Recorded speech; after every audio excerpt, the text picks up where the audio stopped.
ফেসবুকে প্রেম করে বিয়ের আসর থেকে পালিয়ে আসলো এই তরুণী। সামনাসামনি প্রেমিককে দেখে চোখ যেন তার কপালে উঠে গিয়েছে। বিস্তারিত একটু আমরা তার কাছ থেকে জানার চেষ্টা করব। আসলে এই যে আপু, আপনি যে আপনার বিয়ের আসর থেকে পালিয়ে আসলেন, মূলত কার জন্য আসছেন? আসলে আমার বয়ফ্রেন্ডের জন্য আইছি, কিন্তু এই ভদ্রলোক আসে তো বয়ফ্রেন্ড দেখি না, দেখি চাচা। আচ্ছা আচ্ছা, যেমন যেমন মনে করেন ওর লগে প্রেম আমার হচ্ছে 2 মাস ধরে। 2 মাসের মধ্যে এমন ভাবে আমার আকর্ষণ করে হালাইছে, ওর ছাড়া আমার কোনো কিছু ভালো লাগতেছে না।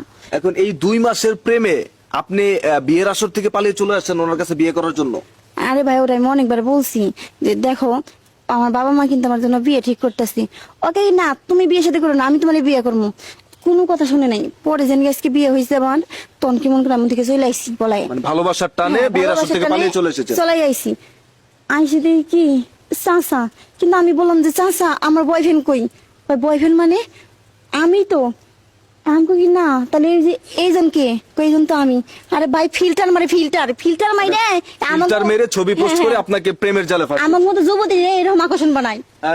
ভাই, আমরা একটু আপনার কাছে প্রশ্ন রাখতে চাই। আসলে এই যে আপনার একজন স্কুল পড়ুয়া মেয়ে, আপনার মেয়ে ক্লাস 8-এ পড়ে, আপনি যে আপনার মেয়ের বয়সে একজন মেয়েকে প্রেমের ফাঁদে ফালিয়ে বাড়ি অব্দি নিয়ে আসলেন বিয়ে করার জন্য, এটা আসলে কতটুকু যুক্তিসঙ্গত? ভাই দুঃখের কথা কি কমু, এই মেয়েরা যখন হয় এই দুনিয়াতে আসে ওই সময় ওর মা মারা যায়।